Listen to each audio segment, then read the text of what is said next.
अस्सलाम वालेकुम। शिंगरफ हो, आर्सेनिक हो, वर्किया हो, इसको जारी करना है, इसको कहते हैं साथ साथ क्या मुनार करना है और गवासी करना है। बाज़ औक़ात लोग क्या करते हैं, जारी कर लेते हैं, कायम नहीं होती। जारी कर लिया, गवास नहीं होती, मतलब वो मेटल के अंदर दाखिल नहीं होती, वो अपना रंग नहीं देती, वो ऊपर ही जल जाती है। तो ये मसाइल हमें सामने आते। तो कहते हैं जी शिंगरफ हो, वर्किया हो, आर्सेनिक हो, इसको किस चीज़ में पकाया जाए कि ये सारी जो चीज़ें हैं ना, सारे पैरामीटर पूरे हो जाएं, यानी वो कैम भी हो जाए, वो जारी भी हो जाए, वो गवासी भी हो जाए। तो मदार का दूध यानी अक का दूध जो है उसमें पकाया जाए। आग के दूध का जो पानी है, जो अर्क है, उसमें पकाया जाए। नीले की मदद से तैयार किया हो उसमें पकाया जाए।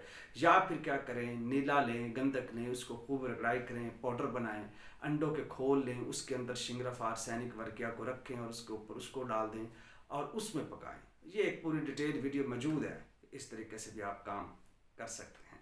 तो ये दो चीज़ें हैं जिसके ज़रिए आप शिंगरफ आर्सेनिक वर्किया को